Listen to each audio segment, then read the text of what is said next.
Angie Coombs, The Waterfall Journey. The Waterfall Journey Workbook, Study 13, Healing.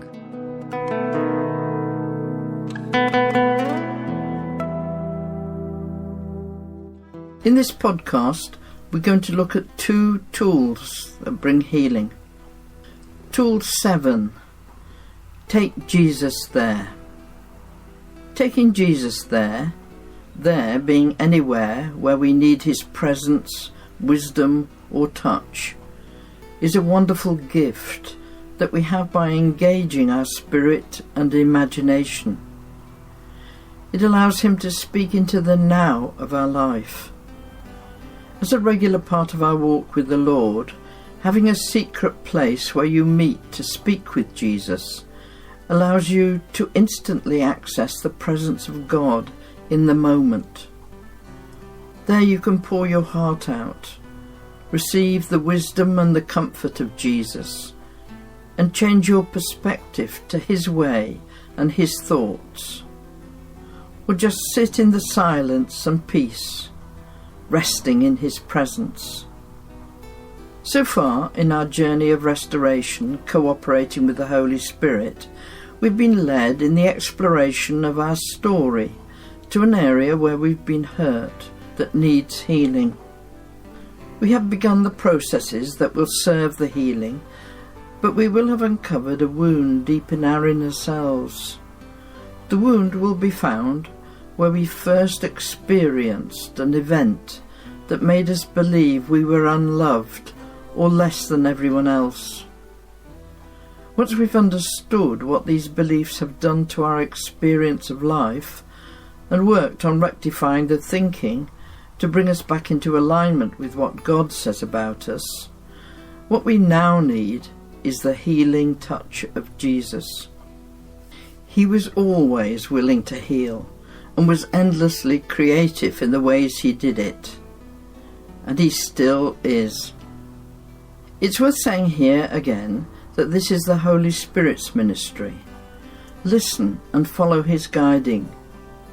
It was he who taught us what we're about to share, and you can trust his leading to take you back to the right place in time for where you are on your healing journey.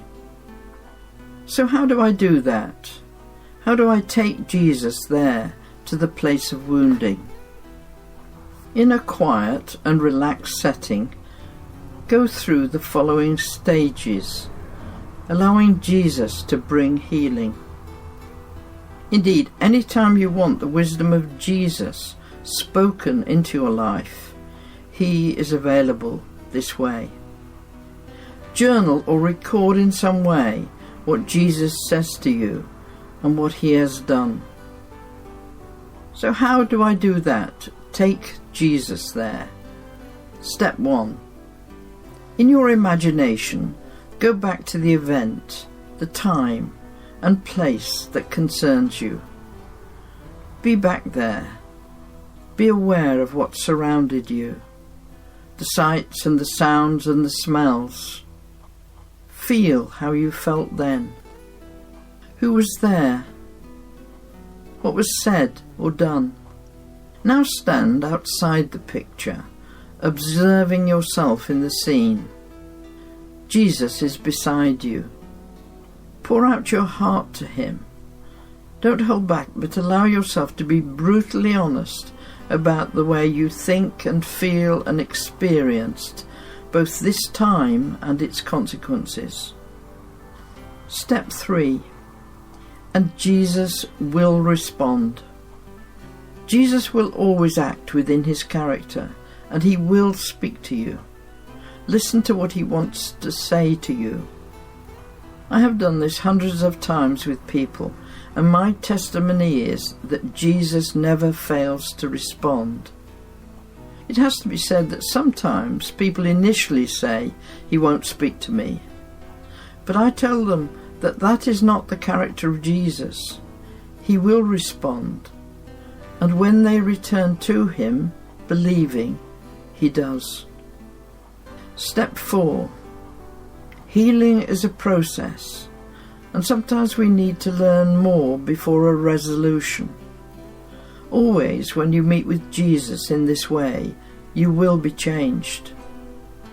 Involving Jesus at an early stage in your healing journey allows him to give you the love, comfort, revelation and strength you need for the next part of your walk towards healing.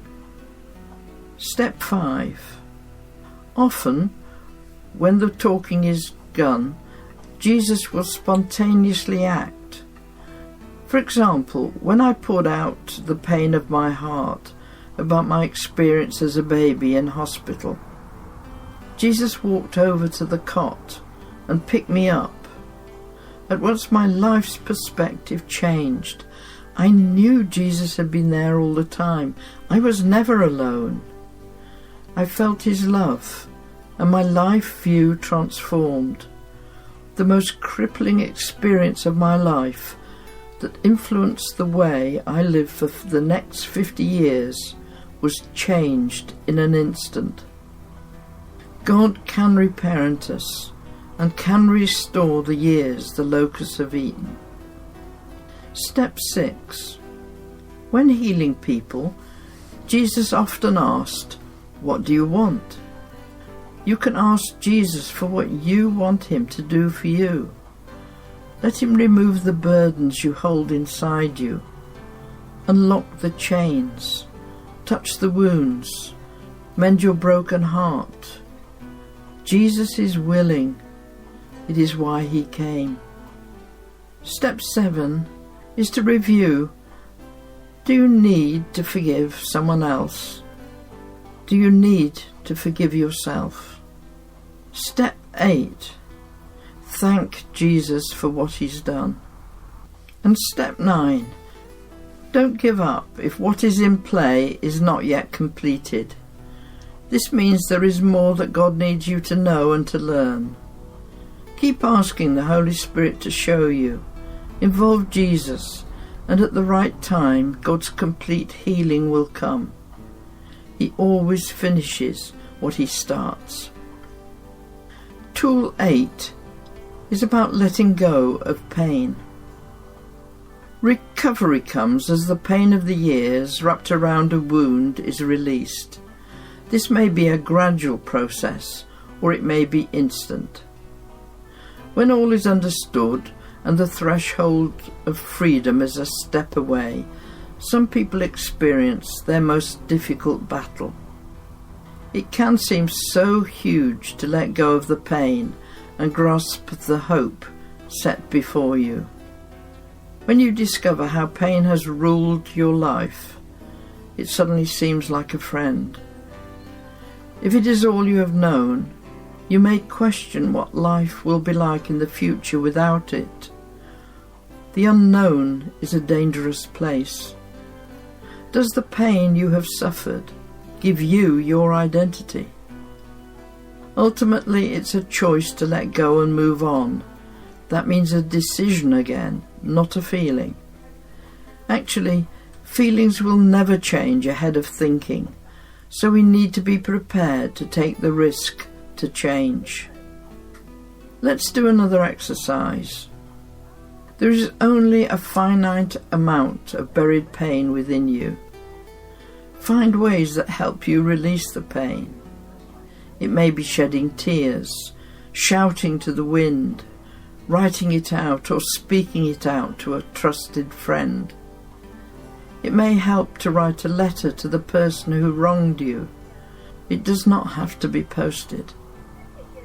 Visualize the pain pouring out of you, and then stand under the waterfall and feel the power of the crystal clear water of life pouring over you and through you, washing away the stains and the bruising of years, bringing healing and filling you up with the Father's love. Sometimes, when healing has happened and pain has been dealt with, we hold on to the habit of being hurt in that area. It may give us the attention of others, but we have to make a decision to stand on the fact that we've been healed and deliberately shut the door in our mind and move on into freedom. Take Jesus there. Talk to him about it. Close the door and give him the key. Then take some time to reflect.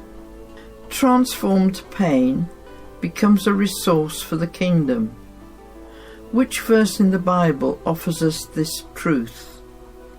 What relevance does this have for your ministry?